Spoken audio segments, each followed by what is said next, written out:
प्रभु यीशु मसीह के मधुर और मीठे नाम से आप सभी को जय मसीह की। आज परमेश्वर के वचन में आप सभी का स्वागत है।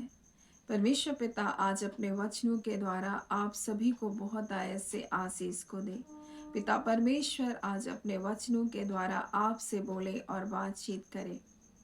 मत्ती 27 अध्याय उसके 27 से लेकर 31 में हम देखते हैं कि सिपाहियों द्वारा यीशु मसीह को अपमानित किया गया।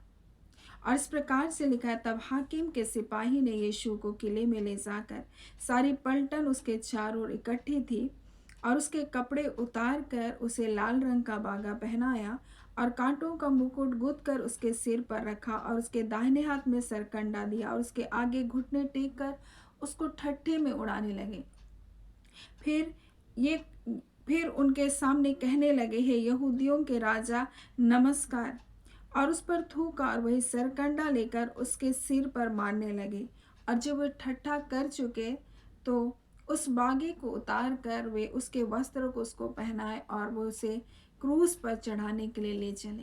मेरे प्रियो, और जब हम इस घटना को पढ़ते हैं जो यीशु मसीह के साथ हुआ, तो हम इस बात को जानने पाते हैं ये सब कुछ यीशु ने हमारे छुटकारे के लिए किया। और आप जब यीशु मसीह के क्रूस की ओर देखते हैं, जब उसकी उस क्रूस की कथा की ओर देखते हैं, तो हमारे छुटकारे के लिए हर जगह हर परिस्थितियों में हमारे छुटकारे के लिए है। और जब यीशु मसीह का अपमान किया जा रहा था, उसको ठट्टे में उड़ाया जा रहा था, परमेश्वर का वचन यशायाह 53 में इस प्रकार से लिखा है, हमारी शांति के लिए उस पर ताड़ना पड़ी। मेरे प्रियो, हमारे लिए प्रताड़ित किया गया, मानसिक रूप से, शारीरिक रूप से, हर प्रकार से उस पर ताड़ना पड़ी। और आज परमेश्वर पिता अपने वचन के द्वारा हमें यही तो बताना चाहता है, जब हमें संसार में है, हम कई प्रकार की यातनाओं से होकर गुजरते हैं, कई ठट्टों से, कई उपहास से, हमें संसार में कई बार नीचे किए जाने की स्थितियों से होकर गुजरते हैं। परंतु जब हम यीशु मसीह की ओर देखते हैं, हम उस शांति को पाते हैं, क्योंकि हम भी जानते हैं कि आज हम भी क्रूस उठाकर यीशु के पीछे हो लिए। और इसलिए यीशु मसीह कहता है, जो अपना क्रूस उठाकर मेरे पीछे ना चलेगा वो मेरे योग्य नहीं है। और जब कभी हम इन स्थितियों से होकर गुजरते हैं, तो हम जानते हैं कि यीशु मसीह इन सब बातों से होकर गुजरा और उसकी ताड़ना के द्वारा हम सब ने शांति को पाया। और यीशु मसीह को जब ठट्टे में उड़ाया जा रहा था, उसका तमाशा बनाया जा रहा था, लोग उसके ऊपर थूक रहे थे, यीशु मसीह चुपचाप वो हमारे लिए इन सबको सहता रहा। मेरे प्रियो, और हम इस प्रकार से वहां देखते हैं, यीशु मसीह के वस्त्र को उतार कर वहां उसे लाल रंग का बागा पहनाया गया। मत्ती में इस प्रकार से लिखा है, परंतु जब हम मरकुस और यूहन्ना में जब देखते हैं तो लिखा है बैजनी रंग का बागा है।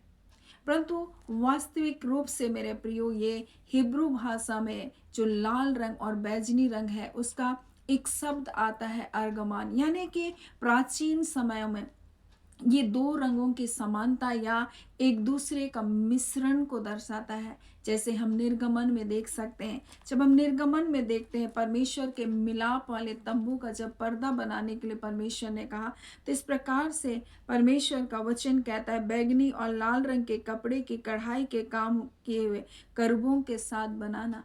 और यहाँ मिश्रण के बारे में बताता हूँ, और ऐसा ही वस्त्र यीशु मसीह को पहनाया गया। और जब इन रंग के बारे में हम देखते हैं मेरे प्रियो, लाल रंग किस बात को बताता है, यीशु मसीह अपना लहू हमारे लिए बहाया, हमारे छुटकारे के लिए। और जब भी हम परमेश्वर के वचन में हम लाल रंग का जिक्र को हम देखते हैं, वो एक छुटकारे के चिन्ह के रूप में हम देख सकते हैं। हम देखते हैं कि किस प्रकार से इज़राइली जब मिस्र की गुलामी से छूट कर आए, और हम देखते हैं कैसे वो यरीहो का भेद लेने के लिए दो भेदियों को भेजे। और तब उस शहर पनाह में एक राहाब बेस्या जो रहती थी, उसने परमेश्वर का भय को माना, उन बातों को सुनकर कि परमेश्वर ने उनको कैसे लाल समुद्र से पार करके लेकर आया, कैसे परमेश्वर ने उनके आगे बड़े बड़े राजाओं को मारा। और वो इस प्रकार से कहती है, तुम्हारा परमेश्वर सच्चा परमेश्वर है, तुम्हारा परमेश्वर के बारे में हमने सुना है। और इसलिए वो जानती है कि वो परमेश्वर जरूर इस यरीहो के ऊपर विजय को देगा। और इस प्रकार से उन भेदियों को छुपाती है और उनसे प्रतिज्ञा लेती है कि जब तुम आओगे तो मुझको नाश नहीं करना, मेरे परिवार को नाश मत होने देना। और जब उनको बचाने के बाद वो इस प्रकार से प्रतिज्ञा को लेते हैं, तो उन्होंने एक चिन्ह को वहाँ ठहराया, और वो था लाल रंग की डोरी। और जब वो उस शहरपनाह पर जब आए चढ़ाई करने, तो उस डोरी को देकर उस पूरे परिवार के लोगों को, लाल डोरी को देकर पूरा परिवार बचाया गया। ये लाल वस्त्र यीशु मसीह का हमें क्या बताता है? उसने हमारे लिए लहू को बहाया, हमारा संपूर्ण छुटकारा करने के लिए, हमारे बचाव के लिए, ना सिर्फ हमारे परंतु जितने उसके ऊपर विश्वास करेंगे उनके बचाव के लिए। मेरे प्रियो, यीशु ने अपना लहू को बहाया। ये तो ठट्ठों में उड़ाने के लिए उनको वस्त्र पहनाए, ये तो मजाक में उड़ाने के लिए उसको अपमानित किया, लेकिन वो नहीं जानते थे जो कुछ वो कर रहे हैं, सारी यातनाएं, सारे जितने भी बातें हो रही है, सब हमारे लिए था।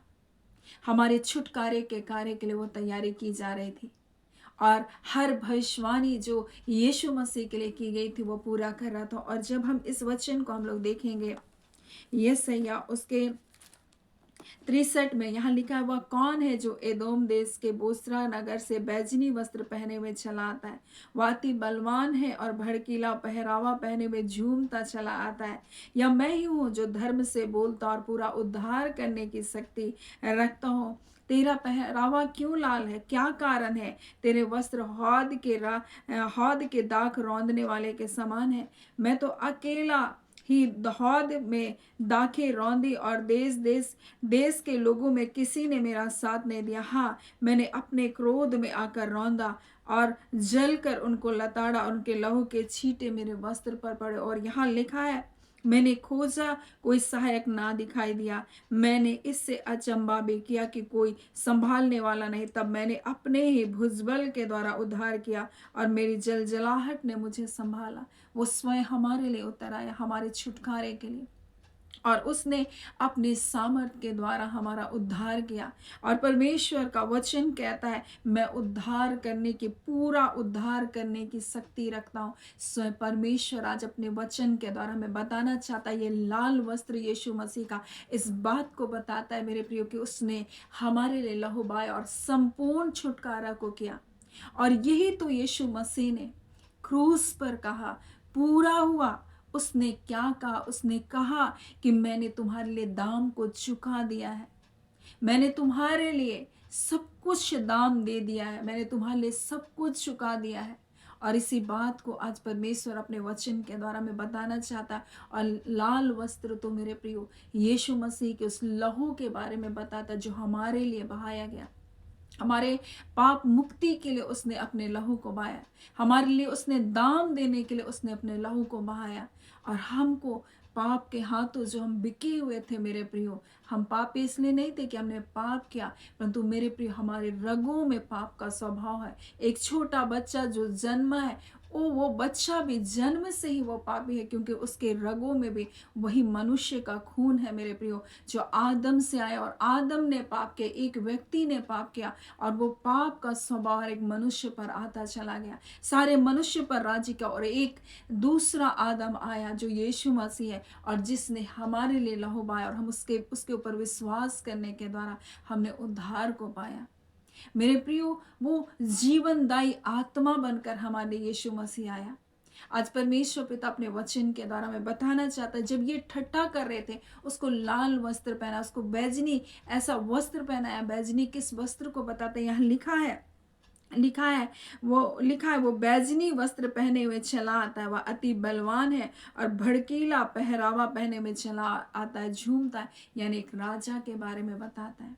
जब हम परमेश्वर के वचन में जब भी हम बैजनी वस्त्र के जिक्र को देखते हैं, हम राजसी वस्त्र के बारे में जानते हैं। उन्होंने अनजाने में उसको मजाक उड़ाने के लिए बैजनी वस्त्र पहना, ऐसे मिक्स वाले ऐसे रंग के वस्त्र पहना है, और वो ना जानते थे कि वो राजाओं का राजा है, परंतु ये सारी बातों को पूरा कर रहे थे, इन भविष्यवाणियों को।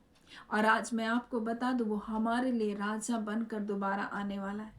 वो राजाओं का राजा है। प्रकाशित वाक्य में लिखा है, उसके वस्त्र और उसके जांग में लिखा हुआ है, वो राजाओं का राजा और प्रभुओं का प्रभु है मेरे प्रियो। और हर एक घुटना उसके सामने टिकेगा, हर एक जीव ये अंगीकार करेगी कि यीशु ही प्रभु है, वो हमारा राजा है।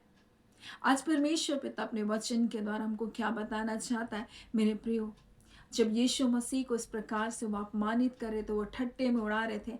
उनको लग रहा था बस ये साधारण सी बात है, लेकिन वो नहीं जानते थे कि यीशु मसीह हमारे छुटकारे के लिए इन सारे कार्य को कर रहा है, और इस बात को भी बता रहा है कि वो मृत्यु के ऊपर विजय को पाएगा। वो राजाओं का राजा, वो विजयी होगा मेरे प्रियो। और जब हम देखते हैं वहाँ पर कांटों के मुकुट के बारे में, ये कांटों का मुकुट यीशु मसीह को क्यों पहनाया गया?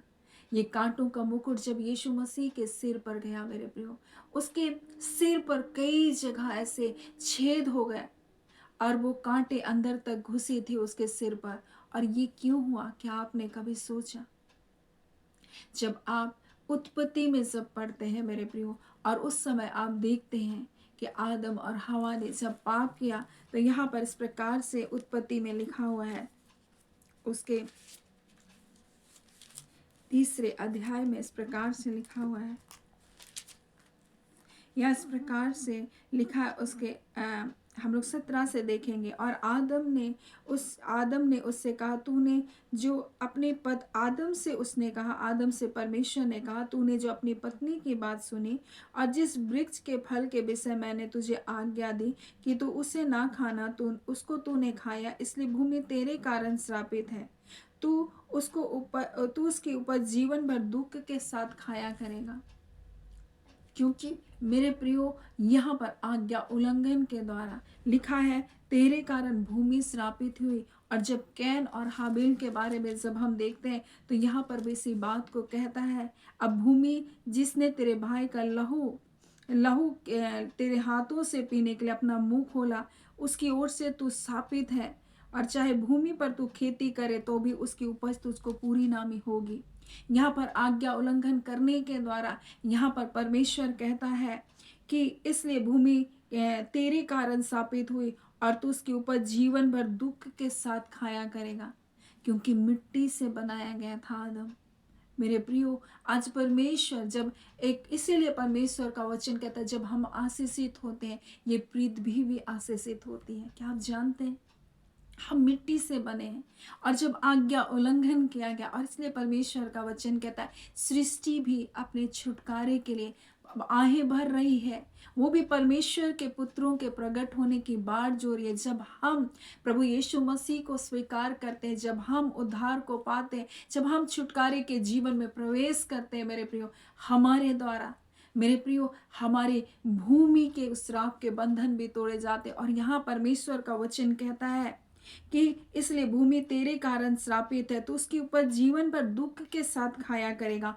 और वहां पर परमेश्वर कैन से क्या कहता है, तू माथे से पसीना बहाएगा और तभी तू अपनी रोटी को खाएगा। यहाँ पर परमेश्वर का वचन इस प्रकार से कहता है मेरे प्रियो, आज मैं इस वचन के द्वारा आपको कुछ बातों को बताना चाहती हूँ। यहाँ लिखा है कि ये चाहे तो भूमि पर खेती करे तो उसकी उपज तुझे पूरी ना मिलेगी, तो पृथ्वी पर भटकने वाला और भगोड़ा होगा। इस प्रकार से उसका जीवन हो गया। और यहाँ परमेश्वर कहता है कि तू उसके ऊपर जीवन भर दुख से खाया करेगा, और वो तेरे लिए कांटे और ऊंट कटारे उगाएगी।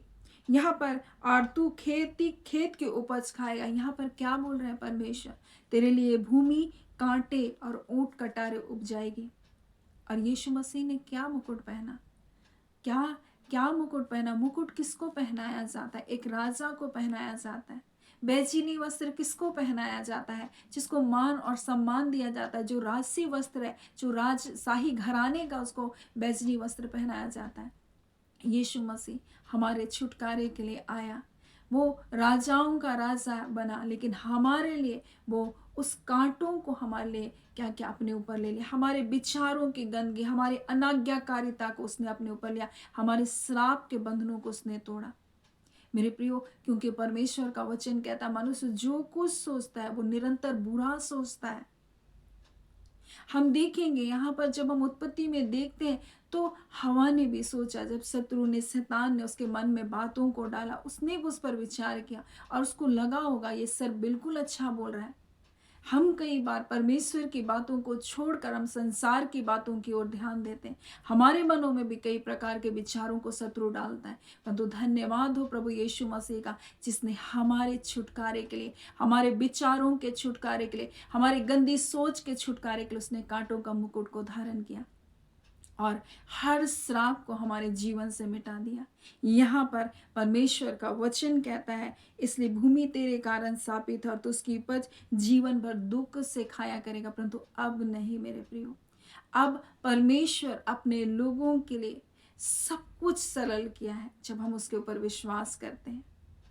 जब हम उसके ऊपर विश्वास करते हैं मेरे प्रियो, हमारे लिए सब कुछ परमेश्वर जो हमारे लिए कठिन था उसको सरल बना देता है। जो हमारे लिए नामुमकिन है वो हमारे लिए संभव बना दिया।